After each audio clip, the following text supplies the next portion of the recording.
In the last video, I've talked about how the materials in some of in a kind of clock, in fact, in many types of alarm clock, actually, the materials in the hands, minute and hour hands of such alarm clocks can actually glow in the dark because electrons in some uh, energy levels in the atoms gets excited when the lighting is on, and after we switch off the light and in the dark, these excited electrons can go to metastable states in which you can stay in that uh, in that higher state for a time, for minutes or hours before it goes back down to the ground state and emits a photon. Now, this possibility in material means that it would actually be possible to use this situation or this kind of states, metastable states. It's possible to use this possibility to make a laser, to make to make this population inversion and therefore to make a laser. Okay, but how is it normally done? Let me look at an example. Now, I think it is probably not possible to use the material in the clock dial directly to make a laser because it doesn't normally look very transparent to me. But there might be other reasons. So in any case, the first laser, I think, or maybe one of the very first laser that was made, uses a material called ruby. Now, it's usually drawn as a red color piece of material that looks a bit transparent. Ruby. I'll explain. I'll start to explain a bit more about how the ruby laser works. Now, ruby. What is ruby? Okay, ruby. I think it is people might use it as a kind of jewelry for decoration. It is actually mainly aluminum oxide, Al2O3, with some chromium ions, with some chromium ions inside, and it is this chromium ion that gives it a red color. So it's kind of like a transparent piece of glass, light, which looks reddish, which looks red. Okay, so this material can have this property in which when light shines on it, the atoms, the electrons and atoms go up to an excited state when it absorbs the incoming light, and then it can go to a metastable state and sort of stay up there for a short time, compared to the time it takes for photons to travel between atoms, okay, before it falls back down to the ground state. Now, in the case of the ruby laser, in the case of for the ruby material, the time that it can stay in a metastable state is about 3 milliseconds. So you can find this number if you look up ruby or ruby laser in Wikipedia. So we're just talking about 3 milliseconds here. We're not talking about hours for my alarm clock. Okay, so it's just maybe 3 milliseconds. But that's enough. As I've explained, the time it takes to travel through a few centimeters of a material is much less than a nanosecond for light. So 3 milliseconds is plenty.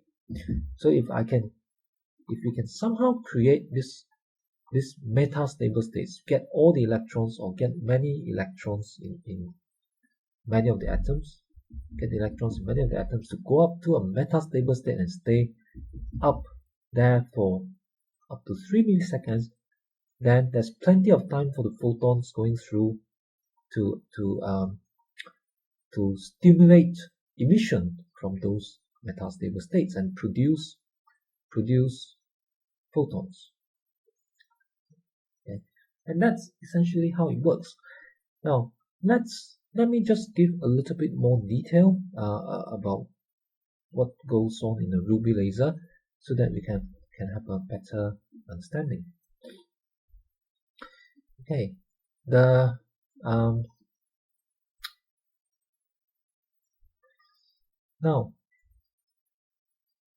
so here I will fill in one or two more details. Now, in order to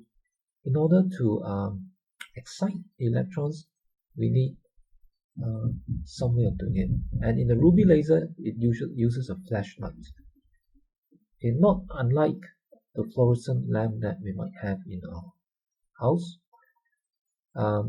But if you look at a picture of a ruby laser, you would often see something that looks like this. You will see a glass tube that goes around it. Now, I'm not sure if it's very easy to draw this. It would usually be a spiral glass tube that you will see going around it.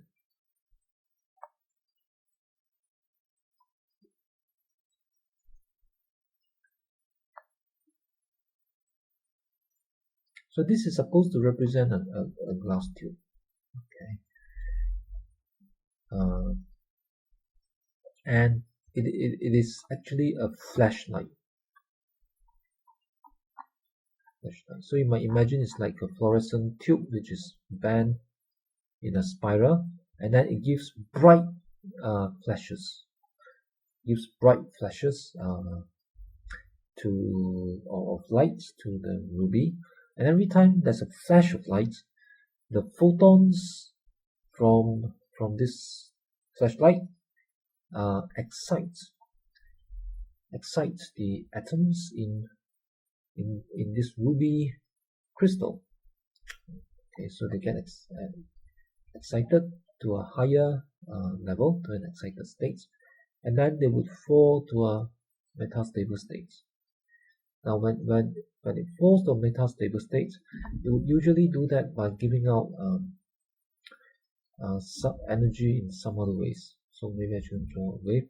It will usually give out the energy as vibrations, maybe to other atoms. So we call this non-radiative, but I would just say that you give it out as heat.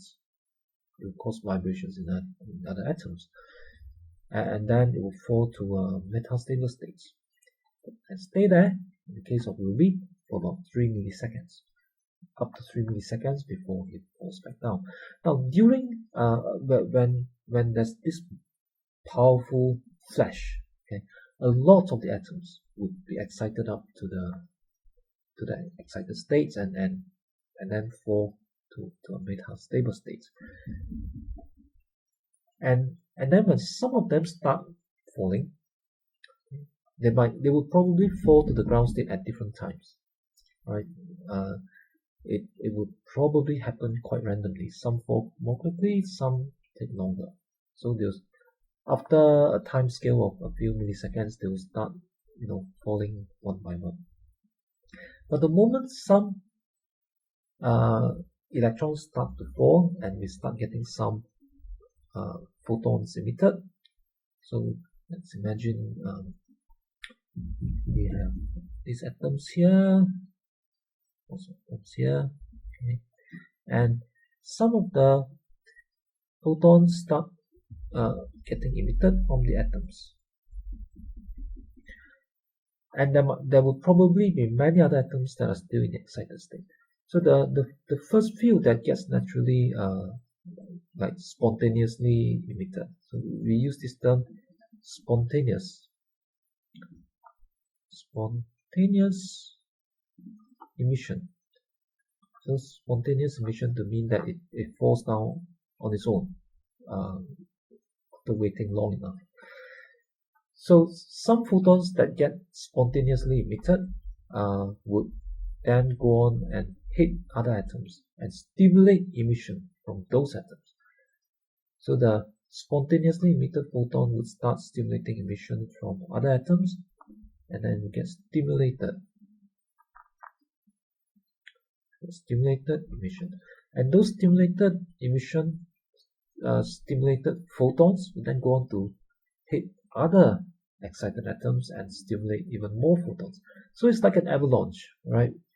Maybe one photon stimulates another photon, and then the two photons go on to stimulate another two more photons, and it goes 2 times 2 times 2, and for example, and you get an avalanche. And so that's how it can happen. That's how lots of stimulated emission can happen.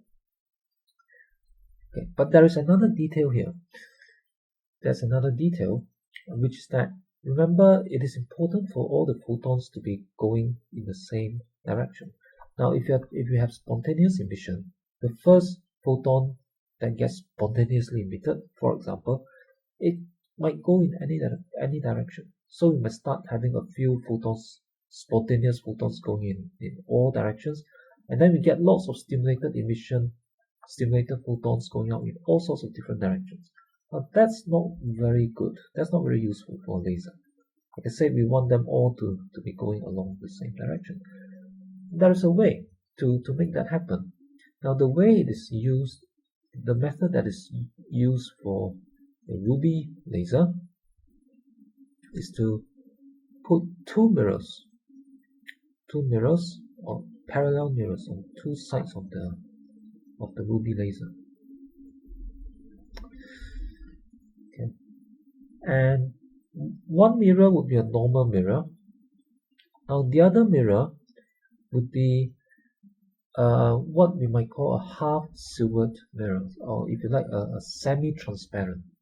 So we have a mirror here. We also have a mirror here, but this mirror here is kind of transparent. So it reflects some light, it allows some light to go through. Okay. So by having two parallel mirrors here, what happens is this: the spontaneous emission, right, will still go out in all directions. Okay, so some will just come out there and go away, but some would just happen to be spontaneously emitted roughly along this line, right? Roughly along this line. And those that are emitted along this line will stimulate more photons going out along this line, and those photons would go and hit the mirror. Now, if it hits this transparent mirror, some would go out, and that's it. It goes away. But some will get reflected. Those that gets reflected will come back and stimulate more emission.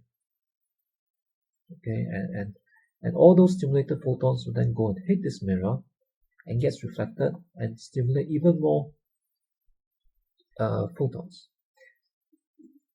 Alright, so although we have some photons that are lost, some photons that go sideways are lost, and some that go through this half transparent mirror is also gone. Those that gets reflected, those that keep bouncing back and forth, there will be enough of those to create a multiplying effect, so that more and more photons gets stimulated as the result of this bouncing back and forth. And in this way, the light gets really, really amplified. there's more and more photons and really multiplies, and in the end there will be many photons that gets emitted along this direction. In fact, apart from the initial photons that go sideways, most of the stimulated photons would probably end up going along this line, and that's how we get a laser beam. So that's my laser.